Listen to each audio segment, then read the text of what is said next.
Amis sportifs, quel bonheur de vous retrouver encore sur le plateau de l'heure des tchatcheurs. Restons avec nos Olympiques et la liste de Soilio Aïdara. Justement, Soilio Aïdara a-t-il sélectionné les bons cadres pour aller à ces Jeux Olympiques? Salut, Soilio Diomandé. Salut, Roger. Un autre Soilio pour un autre Soilio. Salut, Marshal Gourou. Salut, Roger Stéphane. Eh bien, notre U23, nous, c'est Mohamed Balo. Salut, Mohamed Balo. Vous êtes à Abobo. Salut à tous, je suis dans un kiosque à café très fréquenté d'Abobo à Keikwa. Vous le constatez, il y a du café autour de nous, histoire de discuter de ce sujet qui passionne les Ivoiriens. Cette semaine, il s'agit de la liste des éléphants espoirs pour les Jeux Olympiques de Tokyo 2021, sortie par Aïdara Soilio. Bien dans cette liste-là, il y a plusieurs avis, cette liste suscite plusieurs avis à travers des joueurs qui ont été convoqués et d'autres qui n'ont pas été convoqués. En tout cas, Loseni et Domoro vont se prononcer sur les cadres qui ont été appelés. Bien joué, Mohamed Balo. Kessier, Gradel, Bailly. Voici les cadres choisis par Soilio Aïdara pour accompagner son commando du côté de Tokyo pour les Jeux Olympiques. Pourquoi cela? Qu'attendent-ils d'eux? Sont-ils des choix judicieux? Écoutons Soilio Aïdara nous donner plus de précisions sur le choix de ces joueurs par rapport aux Jeux Olympiques. Écoutons-le. Je voudrais vous signifier d'entrée que nous avons suivi avec beaucoup d'intérêt tous les débats qui se passent sur les réseaux sociaux et sur les différents médias.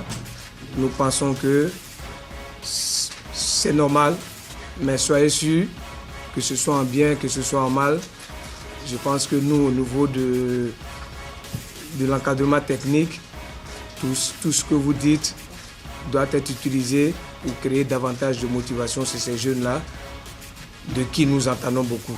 Kessier, vous savez que c'est le leader générationnel du projet dans lequel nous nous sommes inscrits depuis 2016. Il est leader générationnel de ces jeunes-là et nous sommes restés en contact tout le temps. Avec tous ces jeunes, il est en contact. Chaque fois qu'il y a des soucis, même en dehors du football, on est obligé de passer par lui pour réunir un certain nombre de choses. On l'a fait pour Feu Willy Brachano. Et aujourd'hui, il est la pièce angulaire de tout ce qui concerne la famille du petit. Donc vous comprenez qu'on est resté attaché à lui et il nous le démontre bien sur le terrain. Et ensuite, on avait le souci aussi d'avoir un leader dans chaque ligne. En défense, on a Eric Bailly, avec qui, depuis les éliminatoires, contre le Niger, contre la Guinée et même pendant la CAN de U23, il était avec nous au téléphone tout le temps, en train de nous motiver, en train de nous demander de nous surpasser pour le pays. Donc, pour l'esprit qu'il a affiché et avec ce qu'il démontre aujourd'hui, ce qu'il est capable d'apporter à cette équipe, nous pensons qu'il mérite d'être là pour nous aider à avancer parce qu'il l'a fait de loin. Et avec Gradel, je pense que sa communication et son leadership n'est plus à démontrer. Voilà. On aurait pu porter notre choix sur quelqu'un d'autre en attaque, mais à partir du moment où quelqu'un est capable d'afficher un intérêt pour son pays dans ce genre de compétition, tout de suite, il faut saisir cette occasion pour lui donner sa chance et l'aider à aider les plus jeunes à aller de l'avant. Donc, vous pouvez compter sur nous. On a besoin de votre soutien. On sait que ça ne sera pas facile pour certaines personnes de nous suivre comme d'habitude parce qu'à cause des restrictions sanitaires, ce n'est pas permis à tout le monde d'y aller. Mais nous savons que le cœur de tous les Ivoiriens bat au profit de cette sélection U23 et nous allons donner le meilleur de nous-mêmes. Nous allons donner le meilleur de nous-mêmes. Conclusion, belle conclusion de Soilio Aïdara, le sélectionneur des U23, qui prépare son groupe en ce moment pour aller aux Jeux Olympiques de Tokyo 2020. Soilio Diomandé, sur cette liste, les listes en général pour participer aux Jeux Olympiques, depuis quelques années, on a autorisé maintenant 3 joueurs de plus de 23 ans à participer à cette compétition. C'est bien ça? Oui, la décision a été prise en 1992 à Barcelone. Le CIO et la FIFA ont décidé de rajeunir le tournoi en autorisant la participation sans restriction de tout joueur de moins de 23 ans, avec la possibilité de sélectionner 3 joueurs de plus de 23 ans. C'est bien ça. Donc c'est comme ça qu'on a vu des joueurs, la sélection qui ont commencé à utiliser des joueurs de plus de 23 ans, c'est pour donner un peu d'attractivité à ce tournoi de football-là. Parce que, vous savez, c'est vrai, pour ne pas faire doublon avec la Coupe du Monde ou les autres grands tournois de football, mais il fallait donner de l'attractivité. Vous imaginez un peu, on a vu un peu en 2016, quand la Seleção utilise Neymar, on a vu les Rivaldo, on a vu les Ronaldinho qui ont participé à ce tournoi-là. Ça a donné une attractivité à ce tournoi. Et vous allez voir... Mais il y a quand même le débat qui a été mené à l'époque sur cette compétition, les joueurs cadres, les jeunes. Et puis finalement, on s'est dit, bon, la meilleure façon de régler le problème, c'est qu'on prenait les jeunes, mais on pouvait introduire 3 joueurs expérimentés, j'ai envie de dire. Oui, absolument. C'est pourquoi j'ai parlé d'attractivité. C'est-à-dire quand tu regardes un peu même la Côte d'Ivoire aujourd'hui qui va se présenter avec Eric Bailly, Mas Gradel, Franck Kessié, vous voyez que ça va apporter un plus à cette équipe-là. Très bien. Voilà. Très bien. Alors, Martial Gorousou, il parle de 92 quand l'événement a commencé, mais c'est vers 96 qu'on a commencé à voir véritablement les premiers joueurs de plus de 23 ans participer à la compétition. Tout à fait. Je pense que c'est à partir de 96 que les joueurs de plus de 23 ans ont commencé à disputer ce tournoi olympique de football. Et cela a permis à l'équipe du Nigeria de gagner la première médaille d'or. Avec Kanou Okocha. Oui, Kanou Okocha. Et ensuite, 4 ans après, le Cameroun, avec Patrick Mboma et Samuel Eto'o ont remporté la médaille d'or aux Jeux olympiques. Donc je pense que la présence des joueurs de plus de 23 ans a suscité plus d'intérêt pour cette compétition. Ça apportait un plus au niveau de la compétition en termes de qualité, en termes de visibilité, ça apportait un plus. Voilà, tout à fait, ça apportait un plus en matière de qualité, en matière de visibilité. Et donc, je pense que c'est une très bonne chose. Et naturellement, en 2008, la Côte d'Ivoire, c'est vrai qu'elle n'est pas allée trop loin, mais avec la génération de Salomon Kalou et de Gervinho, ont pu atteindre des quarts de finale en 2008 des Jeux olympiques. Donc, je pense qu'aujourd'hui, c'est ce que Choilou est en train de faire. Il va permettre, avec ces 3 leaders-là, dans chaque secteur de jeu, de donner un plus, de tirer vers le haut les joueurs les plus jeunes. D'accord. Roger, donc tout à l'heure, je voulais la précision que je voulais apporter. La décision a été prise en 92. C'est bien ça. Mais c'est en partie qu'en 93 voilà. que c'est rentré. 96. 1996. Oui. Voilà, on a commencé à voir les premiers joueurs de plus de 23 ans. C'est tout à fait. On a pu voir dans cette compétition vraiment des grands joueurs. Hein? Des grands joueurs. Les Agüero, les Di Maria, Neymar et autres, Eto'o et Kocha. Bon, enfin bref, messieurs, rappelons quand même que l'Afrique a déjà gagné le tournoi olympique à, je crois, à 2 reprises. 96 avec le Nigeria et 2000 avec l'équipe du Cameroun, le Cameroun de Samuel Eto'o fils. Alors maintenant, messieurs, Soleil Dara donc, a respecté la norme, il va avec 3 cadres. Il a choisi Eric Bertrand Bailly, Franck Kessié et Max-Alain Gradel. Alors maintenant, est-ce que les 3 cadres qu'il a choisis là ont le bon profil? Ça lui demander. De façon générale, avant de les prendre individuellement, de façon générale. Oui, mais moi je pense qu'ils ont le bon profil parce que ce sont 3 champions. Gradel, Eric Bailly ont déjà gagné la Coupe d'Afrique des Nations avec les élèves, avec la sélection A en 2015 à Bata. Et puis Franck Kessié, c'est quand même le capitaine de l'équipe des U17 qui a remporté la CAN en 2013. Donc je pense que ces 3 joueurs choisis là, pour moi, c'est des joueurs qui ont le bon profil. D'accord. Pour vous, à Martial Gorou, est-ce qu'ils ont le bon profil? Est-ce que c'est judicieux d'avoir choisi ces 3 là? Je pense que ce n'est pas judicieux. Parce que ces joueurs-là qu'on vient de citer, ils ont quand même un trop plein de travail tout au long de la saison. Donc, quand on va avec des éléments qui doivent constituer un plus, je pense que c'est des gens qui doivent apporter, faire la différence. Mais tel qu'on voit des joueurs qui ont joué plus de 50 matchs dans la saison, je pense que la charge de travail est trop et ça peut jouer sur le résultat sur leur rendement au cours de cette compétition. Mais Eric Bailly n'a pas joué plus. À l'exception d'Eric Bailly. À l'exception d'Eric Bailly. Mais en dehors de ça, en dehors du nombre de matchs d'Eric Bailly, quand tu dis ça, moi, je peux dire qu'il est quand même dans l'axe central et qu'on sait qu'en matière de football, la défense constitue le fondement d'une équipe. Bon, pour rester avec Éric Bertrand Bailly, comme Choualio a donné son exemple, parlons de lui. Que pensez-vous de lui sur la sélection Choualio? Est-ce qu'il a le droit d'être là? Est-ce qu'il a les arguments pour être là dans cette équipe de U23, Éric Bertrand Bailly? Écoutez, je pense qu'il a... Pour moi, c'est un bon choix. Et je ne sais pas si vous vous souvenez d'une émission qu'on avait ici même, sur ce même plateau, où j'avais donné mes préférences en défense. J'avais choisi Éric Bailly. Et Willy Boly dans l'axe? Oui, Willy Boly dans l'axe. C'était un de mes choix. Parce que pour moi, je pense qu'aujourd'hui, c'est un leader. Cette équipe-là, cette défense-là a besoin d'un leader pour accompagner un peu les Chester et autres qui sont, c'est vrai, des jeunes, mais il fallait un patron, un vrai patron. Et Éric Bailly, pour moi, aujourd'hui, il a l'esprit de la gagne. On sent que lorsqu'il vient en sélection, il vient pour mouiller le maillot. Mais moi, je le trouve un peu irrégulier quand même. Il a les prestations en dents de scie. C'est vrai qu'il a été très bon face au Ghana sur le dernier match amical. Mais sur l'ensemble de la saison, il est un peu irrégulier quand même. Oui, mais on sait très bien ce qui s'est passé avec Éric Bailly. Ses multiples blessures. Et il revient de très loin. On a eu le débat ici. Il revient de très loin. Et aujourd'hui... honnêtement, je pense que son dernier match, on a vu son dernier match avec le Ghana, il a fait un très bon match. Moi, je pense que dans la continuité de sa saison, il peut aujourd'hui apporter beaucoup à cette défense-là, à stabiliser cette défense-là. Et aujourd'hui, pour moi, honnêtement, c'est le défenseur idéal pour moi. Très bien. Voilà. Marshal Goroussi, Éric Bertrand Bailly. Bon, vous savez, le vrai problème de ces cadres qu'on appelle en sélection olympique, c'est le fait qu'ils arrivent à quelques jours du début de la compétition.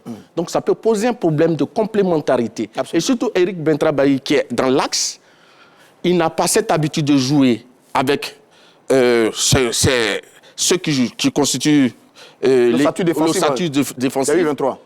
La communication avec eux, la communication avec le portier, ce qui certainement ira taper. Donc je pense que ça peut constituer. Et puis d'ailleurs, comme il le disait, c'est un leader. Je ne partage pas ce fait. Vous savez, au football, il y a le leader technique. Oui, Éric Bertrand est un leader technique. Mais ce n'est pas un leader, quelqu'un qui est un meneur d'hommes. Oui, donc c'est là, ça peut déjà poser un problème. Parce que, en tant que joueur expérimenté, en tant que cadre de l'équipe A, il aurait fallu quelqu'un qui puisse venir replacer, recadrer les jeux. Mais Éric Bertrand Bailly, quand même, le profil, il a une expérience formidable qui peut apporter à cette équipe, quand même, mon cher Martial Goro. Donc, au niveau de l'expérience, il n'y a pas véritablement de problème. Mais je vais dire que cette équipe olympique a été bâtie depuis 2019. Absolument. Il y a un groupe qui existe.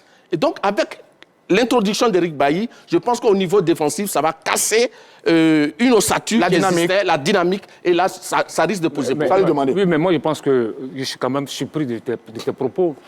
C'est vrai, tu dis que Éric Bailly, ce n'est pas un meneur d'hommes. C'est toi qui le dis. Moi, je pense qu'il est là, c'est un leader. C'est un leader technique, c'est un leader qui vient pour galvaniser les autres, il vient pour tirer les autres. Et puis, attends, si ce n'est pas Éric Bailly, puisqu'il y a 3 joueurs de moins de 23 ans, mais forcément, ceux qui viennent là, ils doivent se fondre dans le moule.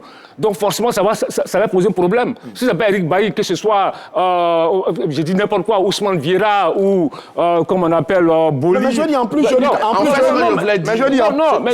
attends, laisse-moi terminer. Quand tu dis ça, forcément, le nouveau qui vient, enfin, pas le nouveau, mais celui qui vient, il doit s'insérer dans un moule. Et puis, quand même, c'est des gens qui jouent au haut niveau. Très bien. Ambassade, pour réagir à ça rapidement, avant de passer à Kessié. Vous savez, le football, c'est d'abord avant tout un jeu collectif. Quand des cadres arrivent, ils ne connaissent même pas l'équipe dans laquelle ils arrivent. Ils ne connaissent même pas la plupart de ceux qui les entourent. Ça constitue un problème. Ça, c'est pour l'ensemble des 3 cadres. Donc, ils auront d'abord un problème d'adaptation. Et c'est... Mais c'est bon, Martial, tu fais avec leur expérience, c'est faire injure à Éric Bailly, à Mas Gradel et à Franck Kessié, dire qu'il y a un problème d'adaptation. Mais Martial, quand même, soyons sérieux, Martial. C'est pas tout à fait faux aussi. Non. C'est pas tout à fait faux quand même.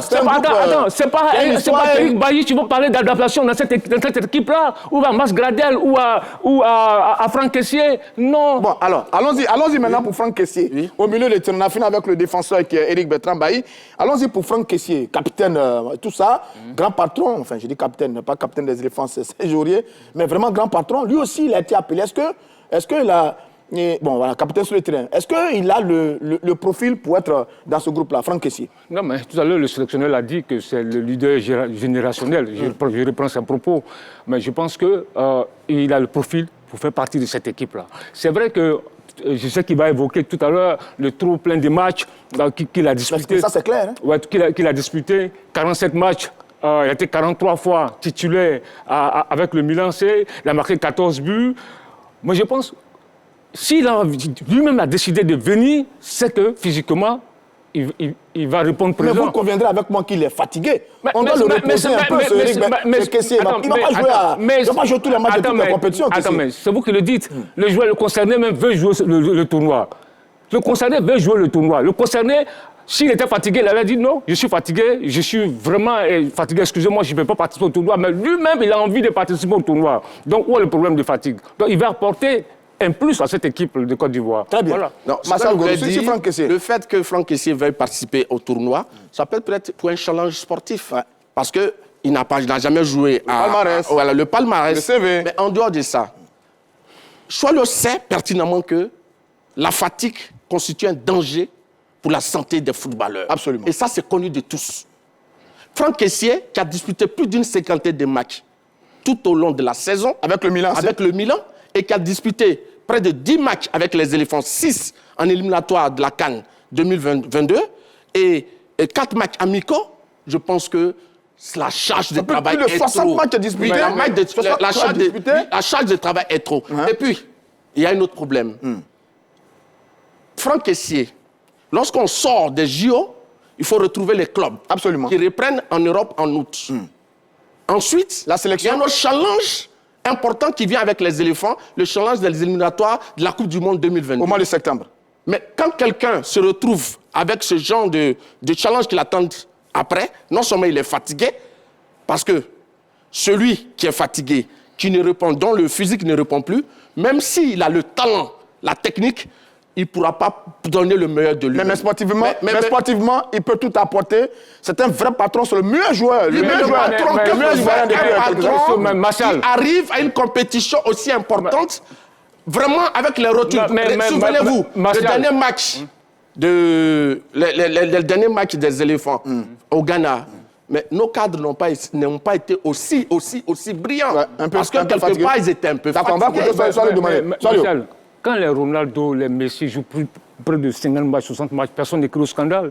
Mais quand un de nos joueurs qui a joué 47 matchs en championnat, il va participer. Les Ronaldo, les Messi, ils sont en train de jouer la Copa América. Ils ont joué toute la saison, ils sont en train de jouer la Copa América. Ronaldo vient de jouer l'Euro. Il faut arrêter. C'est des professionnels.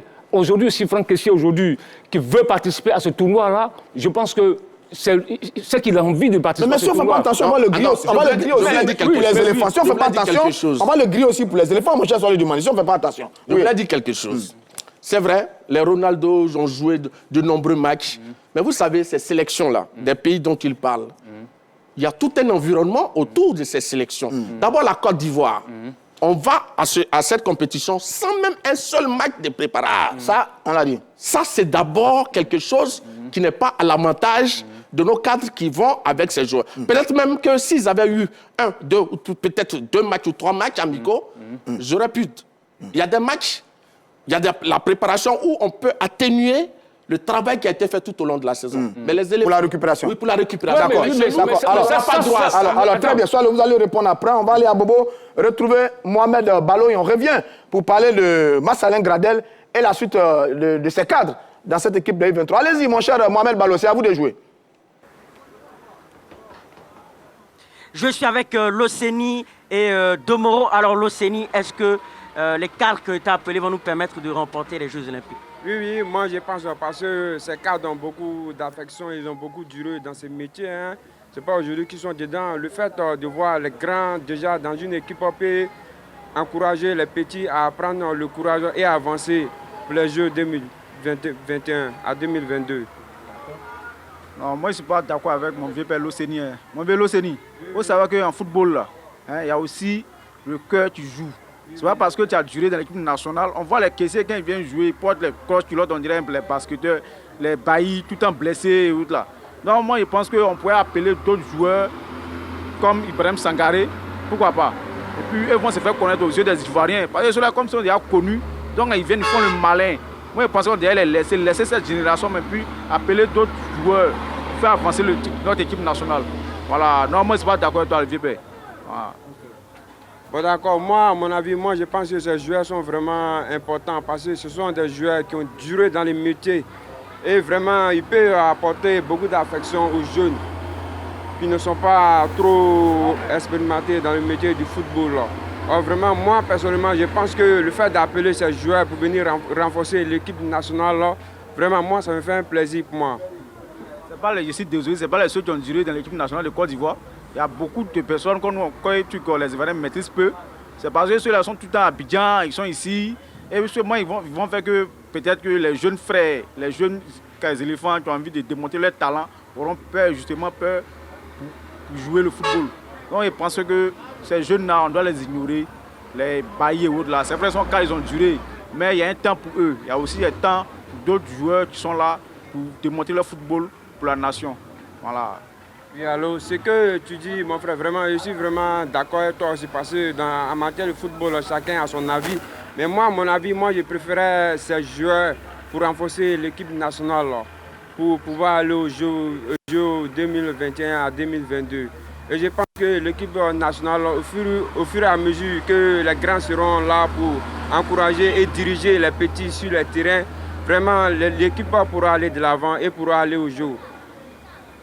D'accord, alors on va en rester là. À très bientôt avec d'autres catcheurs. Merci, Mohamed Balo. À la suite de votre catcheur, je prends le commentaire de Ben Ibrahim. Il dit le sélectionneur des U23 a fait le bon choix. Le reste dépendra de son plan de jeu pendant la compétition. Signé Ben Ibrahim. Solio, sur Franck Kessié, vous voulez réagir? Oui, tout à l'heure, j'ai écouté Martial. C'est vrai qu'on a déjà évoqué ce sujet ici, le problème des matchs amicaux. C'est vrai, on est tous d'accord que c'est problématique. On ne peut pas aller à un tel tournoi sans une préparation efficiente avec des bons sparring partenaires. Mais au-delà de ça, la charge du travail dont il parle, mais il y a quand même un staff et des préparateurs physiques. Ils savent ce qu'ils doivent faire.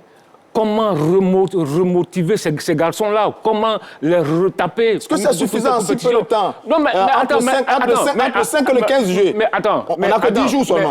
Mais quand ils vont à la CAN, ils vont aller aux grandes compétitions, c'est combien de jours?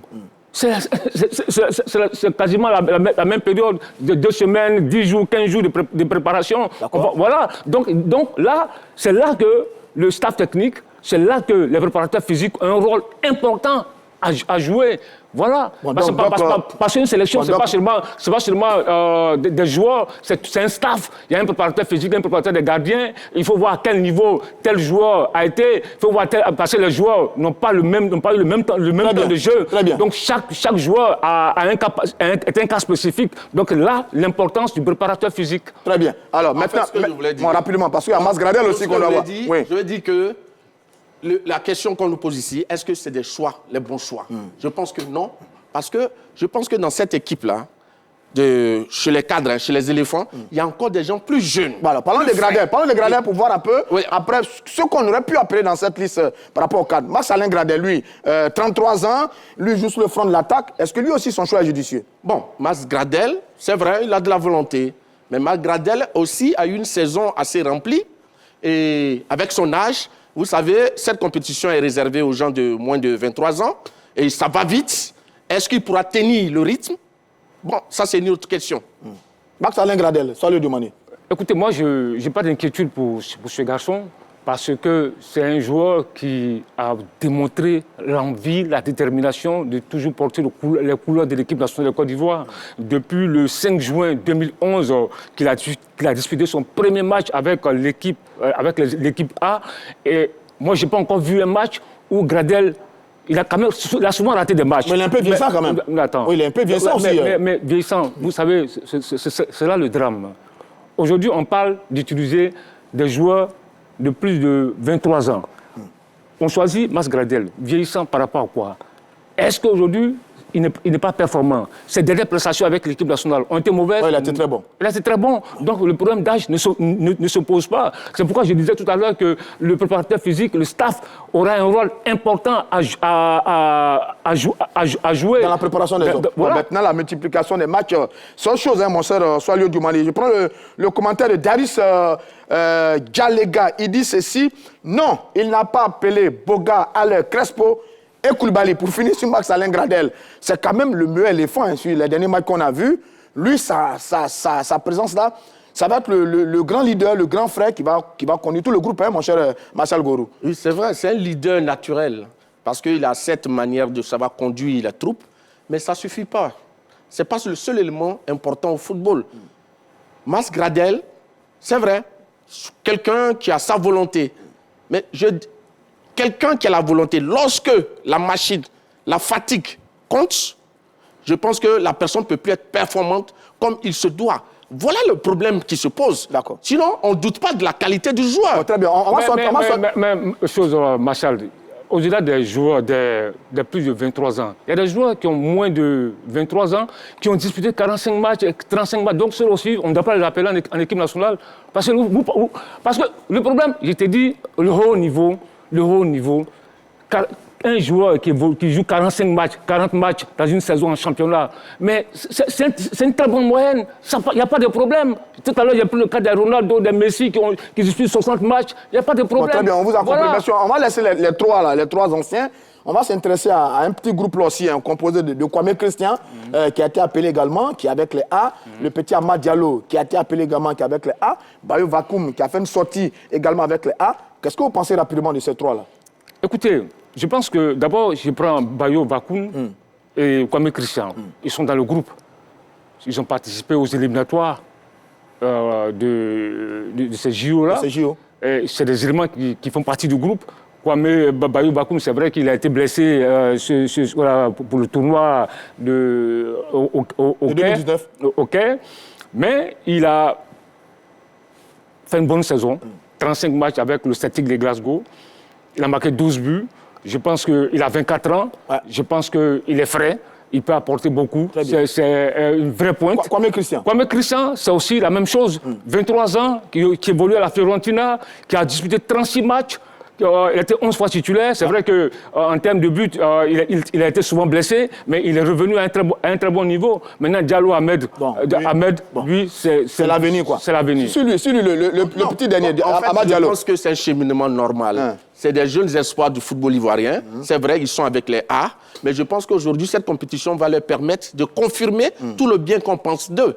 Donc, un joueur comme Amad Diallo, je pense qu'après sa venue avec la sélection, il a montré de réels espoirs. Très bien. Donc je pense que c'est des gens à suivre. Il avait sa place. Oui, il a sa place. Tout à fait. Alors, monsieur, moi, sur les cadres, par exemple, j'avais pensé à des joueurs comme Jérémy Boga, Kosonou, Lago, Cornet, Crespo, qui sont moins jeunes que les trois dont on a parlé et qui auraient pu intégrer cette équipe. Pourquoi eux ne sont pas venus?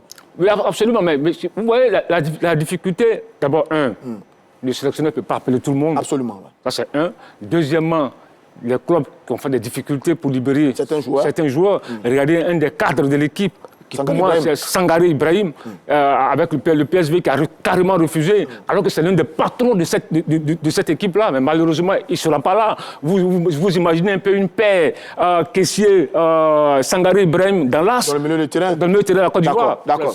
Vraiment, ça allait cartonner. Ce qu'il faut dire, cette compétition, les Jeux Olympiques ne sont pas à date FIFA. Absolument, on le Donc, sait. naturellement, les clubs ont la latitude de libérer ou pas les joueurs qui sont... Et c'est la difficulté des sélectionneurs. C'est la difficulté de toutes les équipes. Même la grande sélection de France a eu ce problème. En France, on est allé chercher Thauvin, je crois, avec André-Pierre Gignac, qui évolue du côté du Mexique, pour venir renforcer cette équipe des U23 au niveau de la France. Messieurs, pour finir, est-ce que tous ces cadres-là doivent être titulaires sur la compétition qui vient par rapport aux éléphants?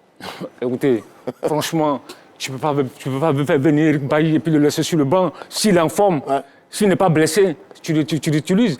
Mas Gradel, tu ne peux pas faire venir et puis le laisser sur le banc. Et Franck Essiel, laisser Franck Essiel sur le banc. Ça on aura beau être technique, mais si les efforts physiques ne suivent pas, on ne peut pas avoir un bon rendement. Donc je pense que c'est en fonction de ce qu'ils me montreront à l'entraînement que l'entraîneur pourra les classer. On verra bien la grosse bataille qui va être livrée entre les rescapés. Ils sont 14 de la compétition de 2019 où ils ont été vice-champions. Et puis ceux qui viennent d'arriver. Bon, allez, ça c'est le travail de Soalio Aïdara. Nous, on a fait le nôtre. Merci d'être resté à notre compagnie. Je vous donne rendez-vous demain pour un autre numéro de l'heure des Tchatcheurs.